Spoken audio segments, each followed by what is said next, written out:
Gem Power. This is where we give you strategies so you can be successful and effective in anything that you want to do.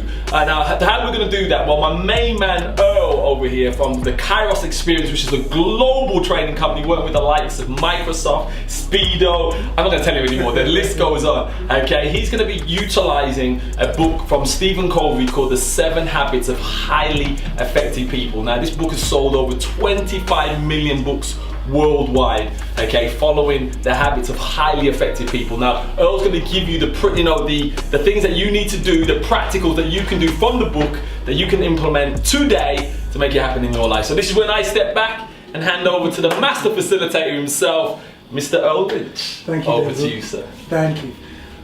Ladies and gentlemen, you may remember from the foundational principles, and we had 6 key foundational principles: habits, principles, paradigms. We looked also at emotional bank accounting, yeah. PPC balance, yeah. And we finished off with 3-person teaching. Yeah. So once those foundations are established, then we can start to move into the habits. Oh, okay, got it. Now, there are 3 levels of maturity.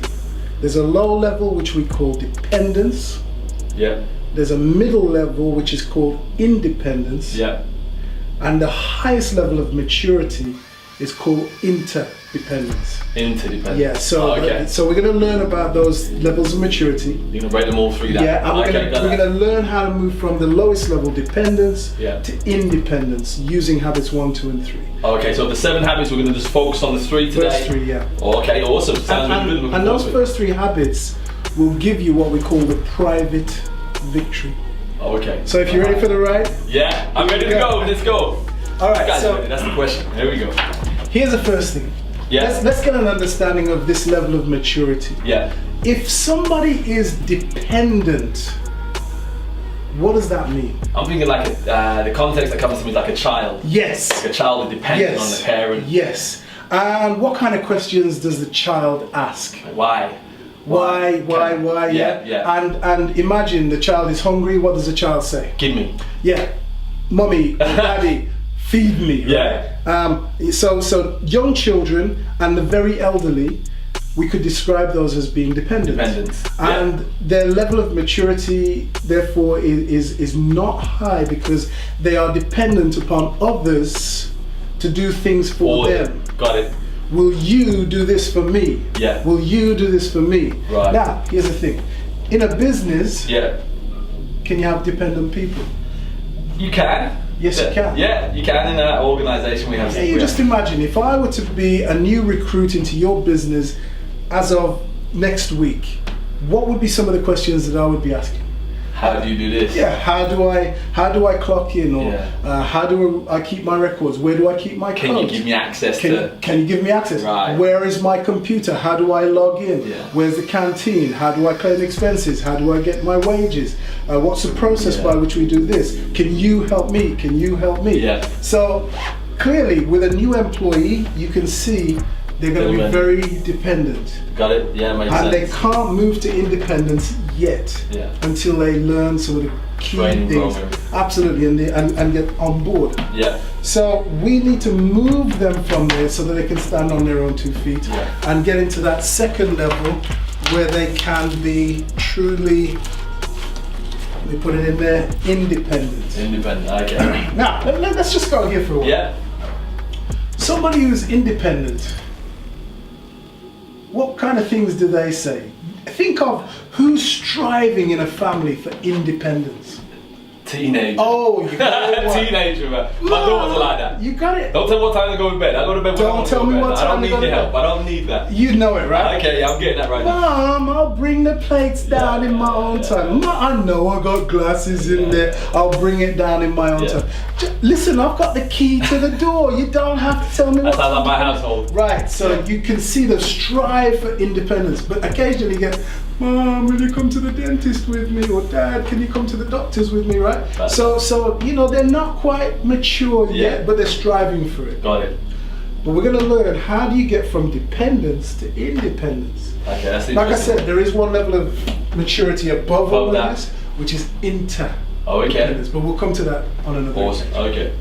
All right, so This whole journey is going to lead us to the private victory. Yeah. And we're going to start off with habit number 1. Habit number 1 is be proactive. Oh, okay. Right, so if you're proactive, it means don't be reactive. You ever had any reactive people in your life? Yeah. Well, sometimes when people are reacting to a situation, instead of thinking through something, how I'm going to do it, it's when something falls on their lap and they're like, this, I'll deal with it then. I deal with it instead of proactively dealing with it way before. There you go. So being proactive means you get ahead of the game. That's a typical. I like that saying, get ahead of the game. Yeah, get ahead of the game. You don't wait for things to happen. You get ahead. You plan. You prepare. You get ahead of the game. But this goes a little further than that. Being proactive means you also are accountable and you take responsibility for your actions. Right, okay. Now, so being proactive, take responsibility for your actions. Covey says that you are not just responsible, but you are also response-able. Break that down for me. Okay, I heard it, but I didn't get it. I heard it, but I didn't get it. Break that down for me. You're not just responsible. Yeah. You are also response-able. Oh, okay. So you're able to respond to any circumstances that come your way. Right. You do not have to go off the end when negative things happen to you. You can choose your response. Right. You have the ability to choose your response given any circumstances. You have that freedom of choice. Right. Now, this sounds easy to say. It does, sounds good. But it's difficult to do. Yeah. Covey gives us some examples from a gentleman called Viktor Frankl, who wrote an amazing book called Man's Search for Meaning. It's a very good book. It is. Very good book. Now, Frankl was a German, he was in a German concentration camp. Yeah. I think he was a psychologist. And one of the things that he noticed was that many people in the concentration camps at the time, they were very poorly treated. They were treated very ignobly. They would do things to their bodies, and it was terrible.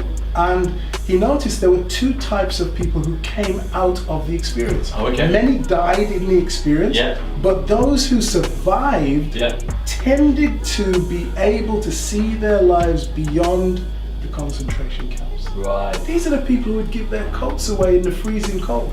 They would give their shoes away. They would give others cigarettes. Incredible, isn't it? Because they had a vision of what was going to happen beyond the concentration camp that was more powerful than anything that could be done to them. So the circumstances didn't determine who they were going to be.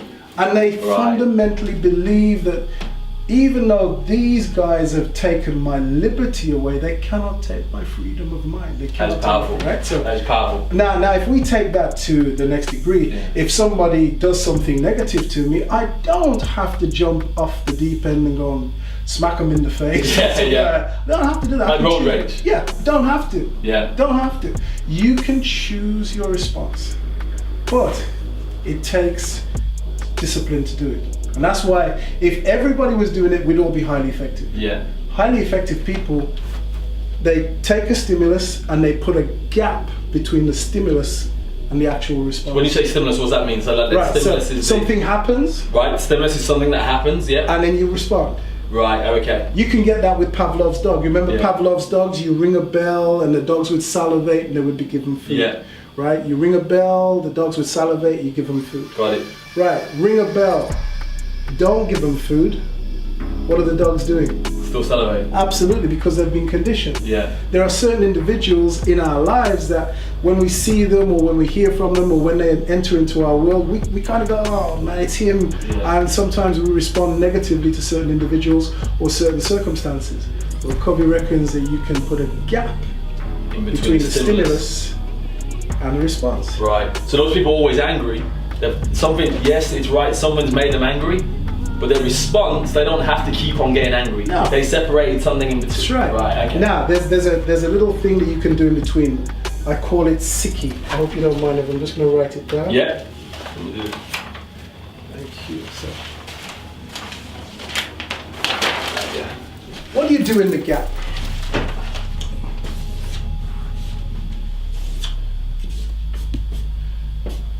Well, in the gap between stimulus and response, we have self-awareness. So imagine somebody or something is affecting you. It's negative. But what does your self-awareness tell you about your circumstances? You should just process your thoughts around that for a few months. What does self-awareness tell you? What's happening? Just break it down for a few seconds.